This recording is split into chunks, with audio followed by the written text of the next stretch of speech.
Welcome to the Generous Business Owner Podcast, where business owners gain inspiration and encouragement to live a legacy, not just leave one. And now your hosts, Jeff Thomas, Alan Barnhart, and Jeff Rutt.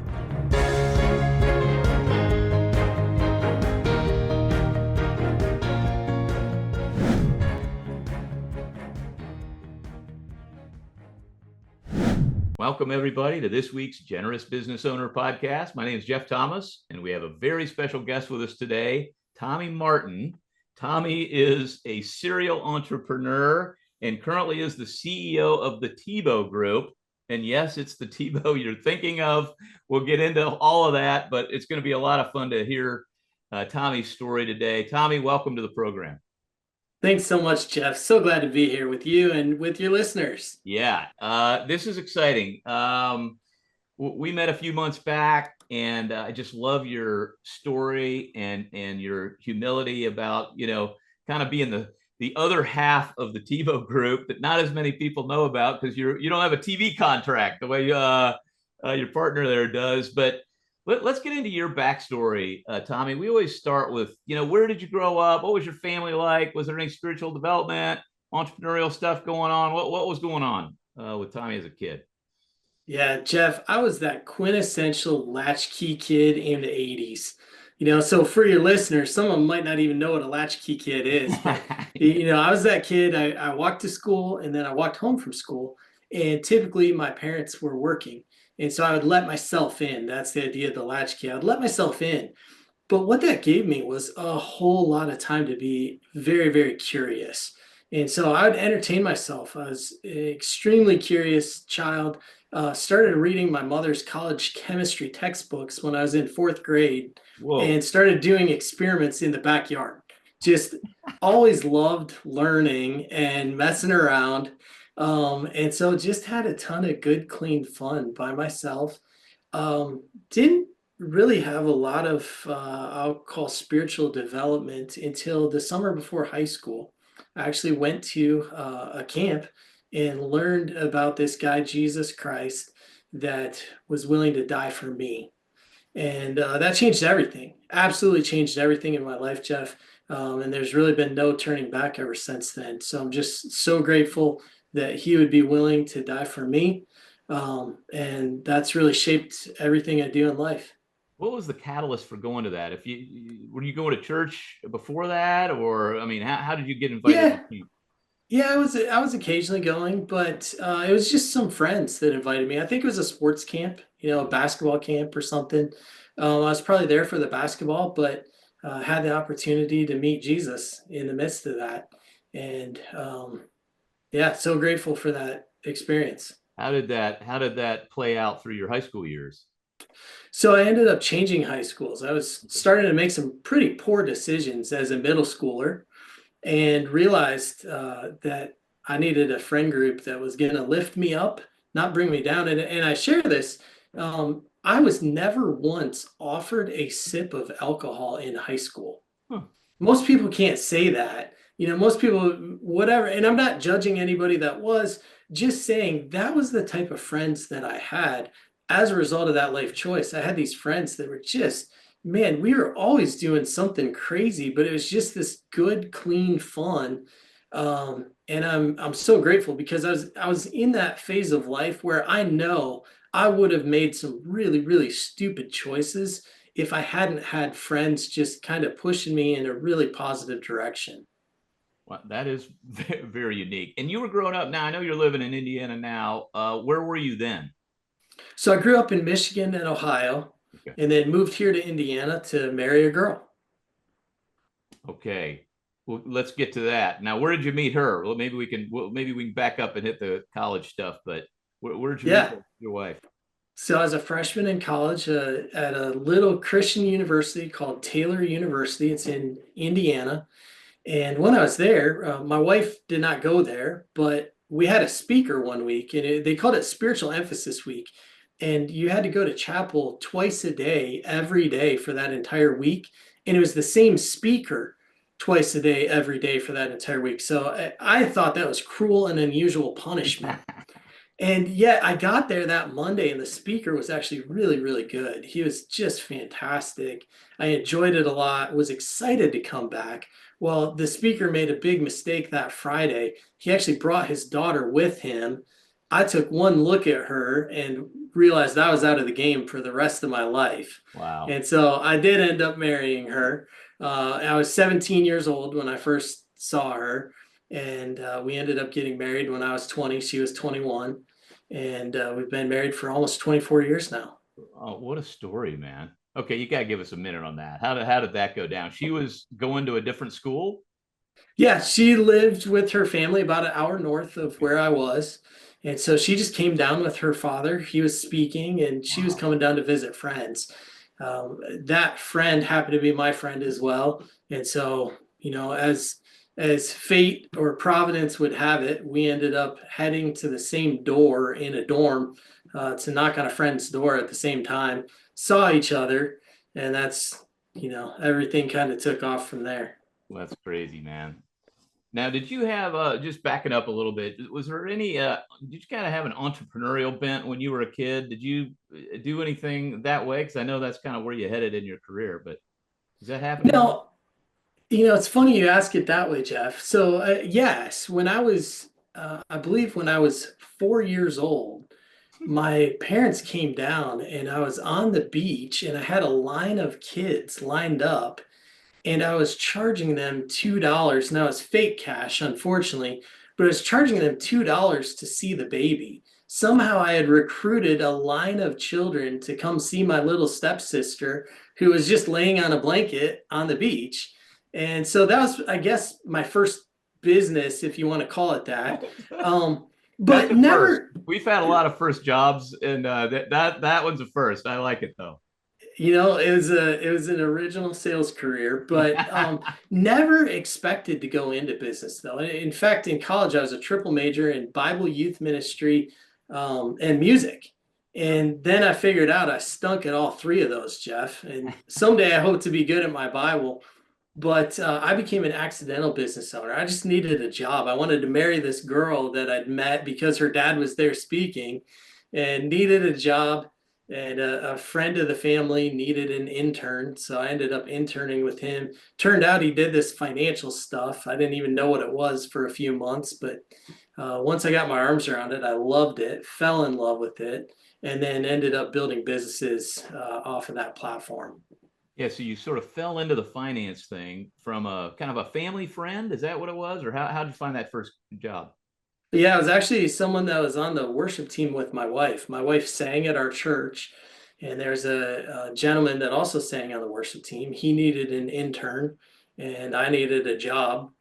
And so we put our heads together, and I was just started out making files, uh, buttoning up folders, logging CRM data, and then eventually figured out I actually love this financial stuff because what it allowed you to do was really be a pastor in financial advisors clothing.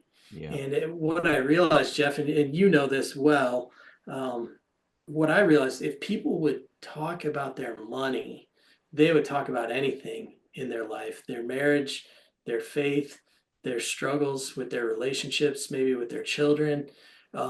And it just became a great way for me to still be able to love people, which is really what I was trying to major in was, Right. Bible youth ministry music was all about how can I just care for people and I found out being a financial advisor, you could deeply care for people in a way that really mattered to them. And my very first client was a neighbor of mine. He ended up getting prostate cancer and passing away. But because of the work that we had done, I was able to sit down with his wife and say, "You're okay. Things are going to be fine." And she's doing a just incredible job today of carrying on his legacy in a way that he would be so proud of. And part of that's because of the great planning that they did early on. Yeah, I think a lot of people don't really realize. And it's kind of obvious when you think about it, but maybe on the surface, what ministry opportunity is available with that job. You really do sit at the center of the life because the money touches all aspects. So it gives you just a unique perspective. So when did you kind of strike out on your own for the first time? Yes, I had to be in my mid 20s, Jeff. Some friends and I decided we wanted to start our own financial firm. We'd been working for the bigger firms, Hmm. and like the realization that you and your partners had, Yeah. we just realized there were things the bigger firms were holding us back from doing that we thought were the best thing for our clients. They wanted to put sales quotas in place for products we didn't believe in. They wanted us to focus on certain investment strategies that we didn't believe in. And ultimately, we decided, we've got to go just launch our own thing so we can do what we think is right. And so we did. This was we were in our mid 20s. I had two other partners, and it ended up becoming a nationwide powerhouse relatively quickly. So honored to be able to grow that with a couple of friends. And then ultimately exited that business in my mid 30s. Had just decided it was time for a change, exited the company, and then found myself in my mid 30s retired for a couple days. And by the end of the second day, my wife was saying, "You need purpose," and pushing me out of the house in a good way. She was so right. And so we sat down and she said, what would have to change for you to feel like you could keep working and love it until you were 80? And I spent 2 weeks, Jeff. I spent 2 weeks praying about it, thinking about it, came back 2 weeks later and said to my wife, "Okay, I figured out what it is." She's like, "What? What is it?" She thought it was going to be something really profound. And I was like, "Well, I don't want to have any mean clients anymore. I don't want to wear neckties anymore. And I don't want to check email anymore." And she looked at me, Jeff, and she's like, "Well, why haven't you been doing that for a decade?"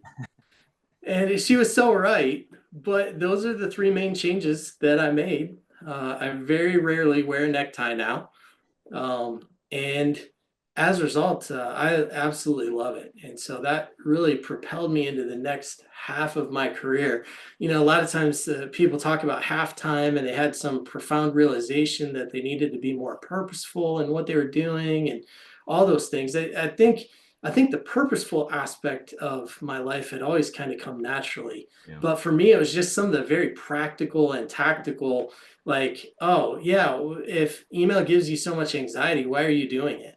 Like, have an assistant take care of that. These are not rocket science moments, but they were big for me.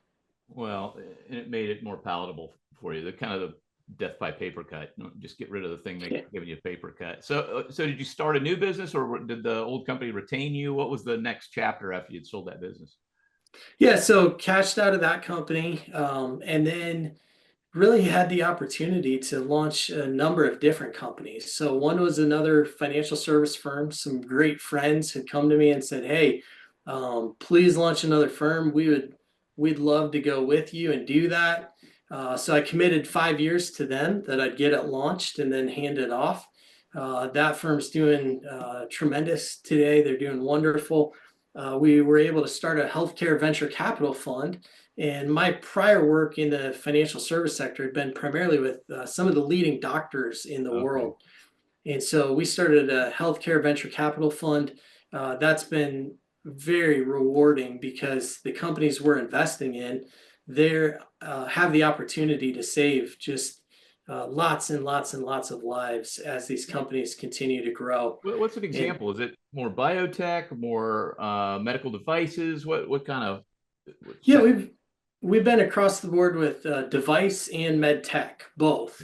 And so probably my favorite one to talk about, Jeff, one of the leading cardiologists in the world had developed a new super alloy for the human body to use, a new metal for the human body.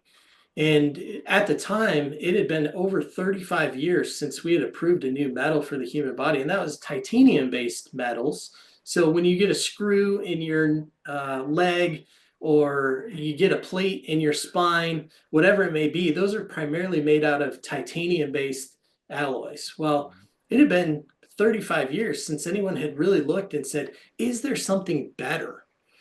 And working with one of NASA's leading metallurgists, this leading cardiologist and this leading metallurgist from NASA came up with a super composition of metal alloys for the body that was in nearly every measurable property was a superior outcome. So you could get half the size with twice the strength, lower infection rate, better bone growth, on and on and on. I could keep going, but think of a far superior alloy. And we got to be part of that at the very ground floor prior to that metal having FDA clearance. And we came in, we invested, some of our friends invested with us. And then very quickly after that, they got that FDA clearance. It became the first new metal approved for the human body in the last almost 40 years at that point. Wow. And so we've been on a pretty tremendous ride with that company, and it continues to do well. But that's an example. Another example, more of the medical technology side, a team of scientists in the Netherlands accidentally discovered how to do, and let me make sure I get it right. A team of scientists in the Netherlands accidentally discovered how to do a CAT scan through an MRI, or a CAT scan equivalent through an MRI machine. So normally when you're getting surgery done, let's say you're getting a knee replacement, you're going to undergo a CAT scan and an MRI, one for the bone and one for the soft tissue. Well, with this accidental algorithm, this team of scientists in the Netherlands figured out how to do it all from the MRI machine. They could capture a CAT scan equivalent image. And so we were able to invest in that business. It has since gained FDA clearance, and it continues to do very well also. But those are just kind of an example of, one is just heavy AI technology, another is total medical device. But they both had intersection into the types of specialties that we already had a lot of understanding of. So you had met a bunch of people kind of in the healthcare field, and then sort of through networking, you found, was it a fund, or were you doing just individual investments for yourself? So we started out doing individual investments. In the investment world, we call them special purpose vehicles, right, or SPVs. So we started out doing one investment at a time. And then after that had gone well for a while, we ended up actually opening a fund, healthcare fund. Okay, you did do a fund. All right. And you did that for how many years, roughly? So we're going on 6.5 now. Okay, so still going. Yes. But you're not raising new funds or anything like that, right? You're just letting that fund play. No, so great segue. One of the unexpected things that happened along the way was we ended up getting an investor in our healthcare fund, this gentleman named Tim Tebow, who you referenced earlier. And my love for what the Tebows are up to actually goes back far before that. But it was that event, Tim actually becoming an investor in our healthcare fund, that ultimately led to us getting together and me heading up the Tebow Group. It's the for-profit arm of the Tebow's endeavors. So there's the Tim Tebow Foundation is the nonprofit arm, where I am so proud of the work that I see that team do day in and day out. People just don't realize what Tim has been up to off the field. And it is so powerful. I can't wait to get into that with you, Jeff. Yeah. That's the Tim Tebow Foundation. Okay. And then the Tebow Group is the for-profit arm.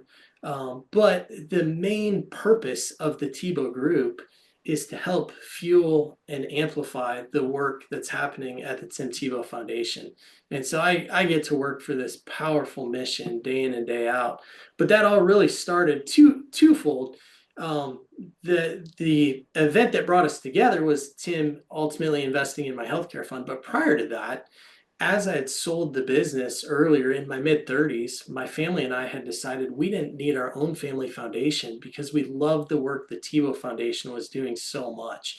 We had 5 key things that we were really passionate about as a couple, my wife and I did, that we said, these are the things we want to really dedicate our life to helping in these 5 areas. And sure enough, all 5 of those are the main things that the Tim Tebow Foundation is up to. And so we had already said, gosh, we don't need our own foundation.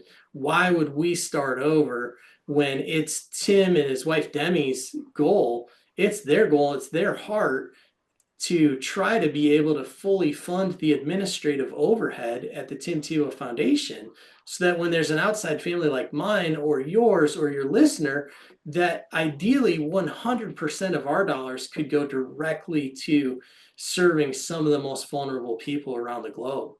And with that intent, for me, it was just a simple business decision. Like, why would I start over and have all my own overhead when Tim and Demi Lee are already doing their best to offset as much of the overhead at the Tim Tebow Foundation as they possibly can?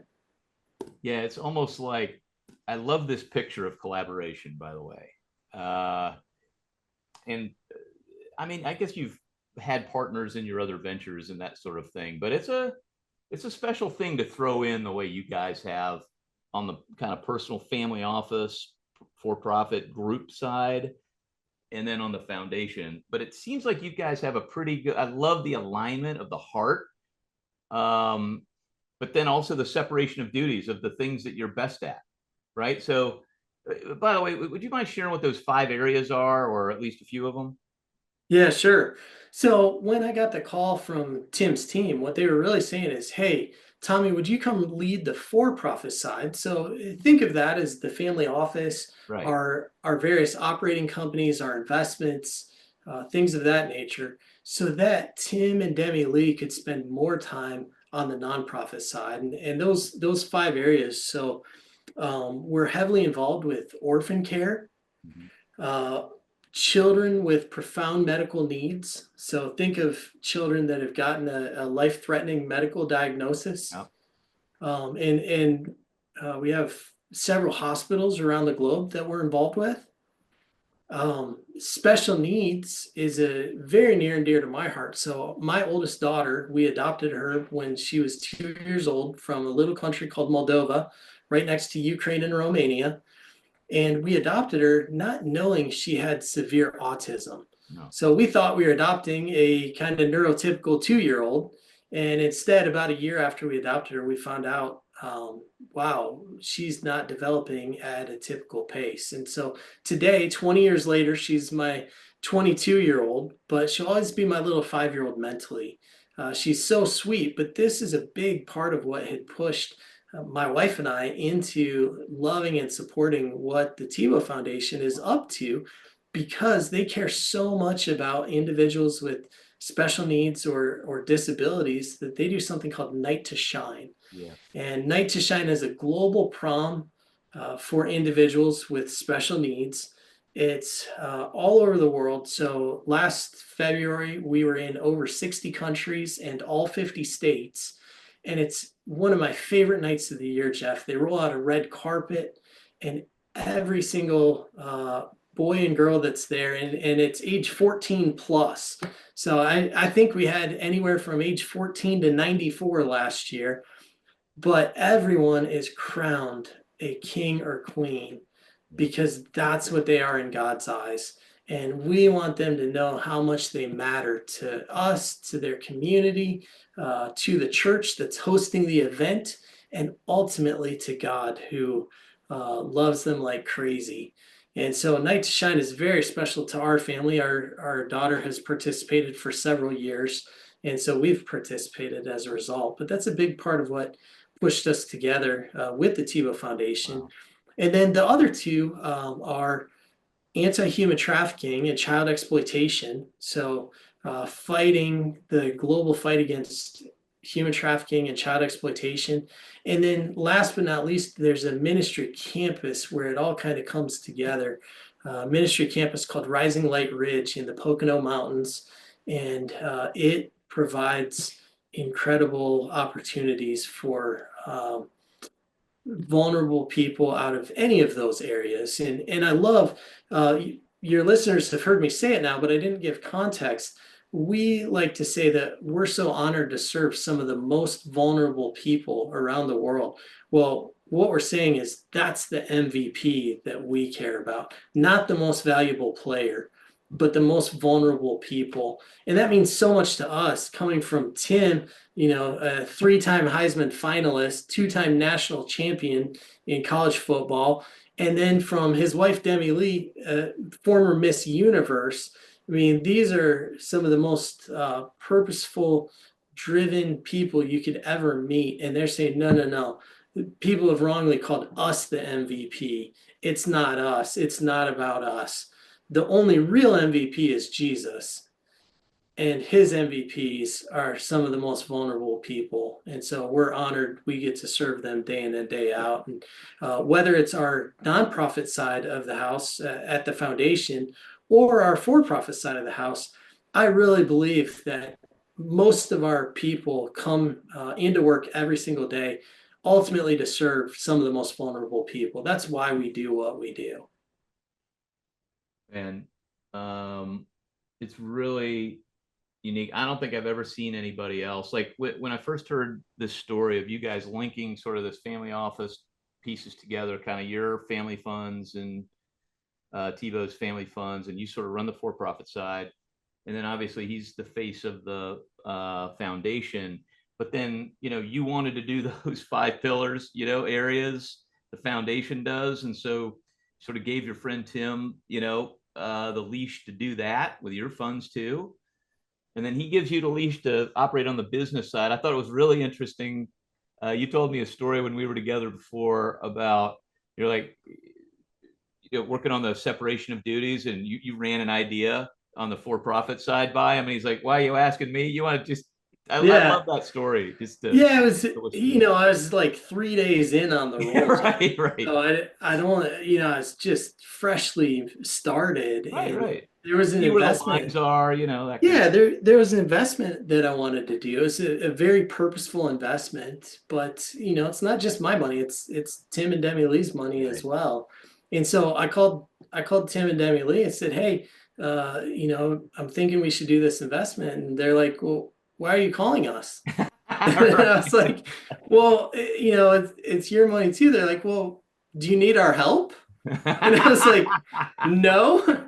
They're like, well, okay, great. Sounds good. Exactly. And so it was this vote of confidence that was so meaningful. It just really set the tone. And they've done that over and over and over, by the way. And it's worked the other way as well. They're just, people ask all the time, Jeff, like, hey, are they really as passionate as they seem? Are they really as kind as they seem? And the answer is actually, they're more. Right. They're better than what you think you see. And so, and that's coming from me. I get to see them probably at about their worst. Right. And they're still just heroes of mine. It's just such great partners, and so honored that I get to serve alongside of them. But I'm sure they feel the same way about you. So I mean that. But and let me give your listeners one of my favorite stories. I'll give 2 favorite Tebow stories from this last year, Jeff. And then I know you've got a question you want to ask, but so one of them was, I landed at the Jacksonville airport with Tim, and we were with 2 colleagues, and we're walking through the airport, and 3 of us end up down at the baggage claim. So we walk downstairs to the baggage claim, and we're all looking around. We're like, what happened to Tim? Somehow we had lost Tim walking through the airport. And so we go back up to go find him. And what had happened, there was actually a blind man walking in the airport, had his walking stick, and was just completely lost, was disoriented, and couldn't figure out how to get outside to his car. And Tim stopped and gave this blind man his arm. And those of you that have seen Tim, his biceps are bigger than my head. A big arm. And so I just picture this, like, being this blind man, you feel this like massive bicep, like leading you out to your vehicle. And then, Tim would never say this, but in Jacksonville, Florida, he is just known by almost everyone. Right. And so imagine this blind man is being walked to his car. He doesn't realize it's Tim Tebow walking him. And so I can't imagine when he got in the car, whoever was picking him up, if they saw Tim, like, do you know who that was? Right. Well, the thing that mattered so much to me, Jeff, the thing that mattered so much to me was what I realized was all four of us walked by that blind man. Mm. Only one of us saw him, and that was Tim. And one of the things I appreciate so much about Tim is that the Lord has truly given him a gift to see needs that most people don't. Yeah. And that's just my personal example. How did I miss a disoriented blind man in an airport that's not all that big? And somehow I completely missed it. But Tim saw that need. And then my favorite moment of last year, this, kind of puts it all together, but my favorite moment of last year, we were sitting around and the team is sitting around with Tim and Demi Lee, and we're just kind of peppering them for about a half hour. Like, what do you think about this? Would you like doing this? Would you want to spend more time doing this? And Tim and Demi Lee were so gracious. They just kind of answered our questions. And then finally, after about a half hour, Tim just waves his hand. He says, "Hey, can I please give you maybe a different way of thinking about it?" Yeah. And we're all just on pins and needles, like, "Yes, please." And he said, instead of asking us, do we like it? Ask us, is it worth it? Because we're willing to do a lot of things we don't like if it's worth it in support of some of the most vulnerable people around the world. So don't ask if we like it, ask if it's worth it. And that was a mic drop moment. It really changed the tone for our entire team. I felt like for me and for the rest of the team on the for-profit side, there was this reckoning of, oh, we finally get it a little bit. Like, that's what matters. And it was such a powerful moment for me, and it changed the way I think about my day as well. I get up anymore and I'm not like, am I gonna like it? It's like, is it worth it? And I'm Man, so grateful we get to wow. do work that is very worth it. That is a very, very powerful story because it really turns our world's paradigm upside down, if you think about it, kind of the way the gospel does, right? But it's like an upside down, like, what do people crave, right? Just in Happiness. make it easier, less pain, easier. You know what I mean? Like Yep. happy, Yep. Easy, happy, about me. kind of, they wouldn't say selfish, but Yeah. enjoyable. You know what I mean? And so what do you think the principle there is, if you could frame it? Oh, it's not about me. It's not about me. And I'm so grateful. That is the tone that Tim and Demi Lee set for our entire team. Even when we're talking about the foundation and serving some of the most vulnerable people, I'm so grateful. Tim and Demi Lee don't make it about the Tim Tebow Foundation. They are just as excited and delighted if one of your listeners gets involved serving some of the most vulnerable people, and it's not with us. They're just as excited about that because we had the opportunity to help get someone in the game for the real MVP. That matters to us, and so we figure if we operate that way, life's a lot easier. Well, I'm thinking of we're coming off Easter as we record this, and I'm thinking of the story of the disciples jockeying for position. Even a few days before Christ is about to go to the cross, and they still think that he's going to be in power the way the world looks at power, and instead he's like, you're kind of asking the wrong question, which is what you got to prepare yourself is not for the power, but for the sacrifice, right? So what's required of us is not how easy it can be, but a sacrifice to help others. And that's actually the proper scorecard. How would you maybe restate that? I think you nailed it, Jeff. I think that's beautiful. That's It's how we approach day in and day out. It's not about us. How can we help? Our mission on the for-profit side is to fuel and amplify faith, hope, and love. The fuel side is how do we put financial gas in the tank over at the Tim Tebow Foundation. But the amplify side, I really believe it's how can we amplify the voice of the most vulnerable people, of the real MVP? How can we amplify their voice for the world? And if we can continue to do that, I'll continue to be very proud of the work that I get to be part of day in and day out. This is amazing. I just love this perspective. The way you say it is so matter of fact and just like but it's just so different from the way that the world operates. And of course, this is the Generous Business Owner podcast, right? We're trying to tell stories. Nobody's got it all figured out, but we're trying to tell stories of how business people think about using their platform differently. And I think this sort of worldview that you've shared with us today of like, I mean, you have a great entrepreneurial career. Frankly, it continues sort of under the, a big tent of a name that doesn't have your name on it. And I know you don't care, but you're using your entrepreneurial talent for this purpose.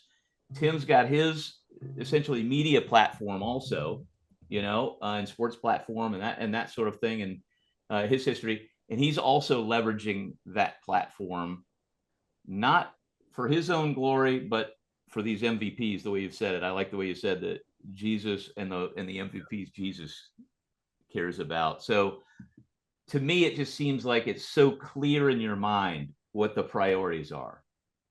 Is that well? It only took me 44 years to get there, Jeff.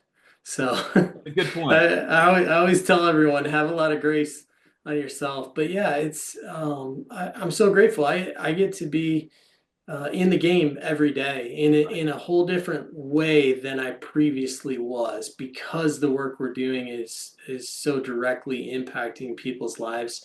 It is powerful. It's one of our core values is we embrace the joy and the burden of the call.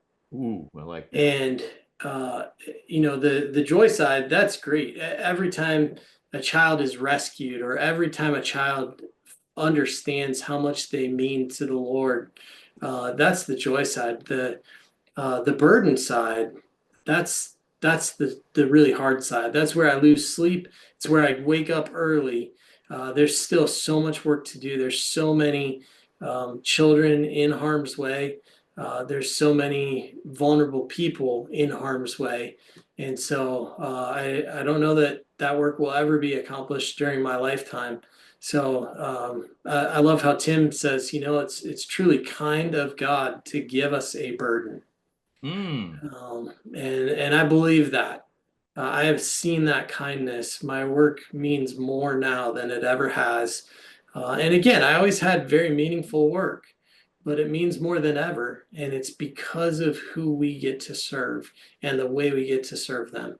Well, these two worlds have now become directly linked for you, whereas maybe Yes. you could be an entrepreneur, okay, have some capital, now go deploy it, or I'm sure you were trying to be intentional about, but to have the foundation and the business connected is a real gift. Is that how you feel about it? Very much, Jeff. The pursuit of purpose continues every day, and I feel like the beautiful part is we're like in the first quarter. There's just so much more to be done, and I know that's how Tim and Demi Lee feel as well. That there's so much more to be done. That we're just getting started. I've told the team I feel like we've almost hit base camp as a business. So we've got a long way to go on the business side, ultimately to help fuel the nonprofit side. And I pinch myself almost every day. So cool. Well, when I think of who's listening to this podcast, I know there are a lot of entrepreneurs, and this is kind of the avatar I think of, is somebody is, they're running a business. Maybe they've gotten through that period that's the really tough, are we going to make it period? and things are going pretty well, and they're feeling kind of a little whisper from the Holy Spirit that they need to be using this platform in a more meaningful way for more meaningful purposes. And you guys have really done a lot of work in that area. You in particular, as a business guy, have done a lot of work in that area of connecting those things. So what would be, we always try to wrap for a piece of advice, and it could be more than one thing if you want, but what's a piece of advice for somebody behind you on this journey that maybe is feeling called to do that, combine these things a little more directly? What would you say to them? Yeah, I think the biggest realization for me, Jeff, is that it didn't have to be two different buckets. I always thought of it like, oh, this money over here, this is my, like, I'm going to do really great things with it money. Maybe that was a donor advised fund. Maybe that was a certain account. And then this money over here, those are my investment dollars. No, that's been flipped on its head for me. I spend most of my days now looking for investments where we get to have a great potential profit or income stream, but also get to be wildly mission focused. And those are the ones that really get exciting for me, is where we get to do both. And sure enough, now that I'm actually paying attention, they're all over the place. But when you're not looking for it, or you don't believe it exists, it's sure hard to find. And so we've started being more public about our investment partners as well, just to help the world see, hey, these are folks that we tend to trust on our end. And so that's something people are welcome to connect up with us. We're happy to share our list of potential partners so that people can see who we already trust. Well, I think that's a perfect way to do it. We'll put this in the show notes, but why don't you just go ahead and say it verbally while we're doing it? What's the best way to connect with you or to find more about that, what you're doing there? Yeah, I think just connect up on LinkedIn. Okay. So on LinkedIn, you'll find me under Tommy Martin. Okay. And then send me a DM. Perfect. And yeah, there's some cool stuff that you guys are doing, and I look forward to you getting some DMs on to find out more about it. Can I restate that part, Jeff? Okay. So I'm going to pretend you just asked me. Yeah. So you just asked me what's the best way to let me do it again. So Tommy, what's the best way for people to get in touch with you if they want to find more about, what you're up to? Yeah, so two great options, Jeff. So one is just to hit me up on LinkedIn. So Tommy Martin on LinkedIn, you'll find me at the Tebow Group, or TebowGroup.com. If you go to TebowGroup.com, you can see everything we're up to on the for-profit side of the house. And then if anything fits with your needs, you can hit us up and we can get back to you on a more specific basis. Well, listen, Tommy, this has been so much fun, really hearing your story and your heart and this amazing, I always say partnerships are sometimes the hardest ship to sail, but somehow you and Tim have figured out how to point it in the right direction and the wind's in your sails. So congratulations on everything that's going on, and our prayers are with you for healing of your shoulder, which we can see the band if you're watching on YouTube, and for continued fruit in your mission to help the MVPs, the real MVPs. Well, so grateful, Jeff. Thanks to you. Thanks to your listeners. Thanks, everybody, also for joining us this week. Share it with a friend, subscribe, and we'll see you next week. Thanks for listening to the Generous Business Owner Podcast with Jeff Thomas, Alan Barnhart, and Jeff Rutt. Make sure to follow the podcast so you don't miss an episode. You can find the guest contact information in the show notes. Stay tuned for the next episode.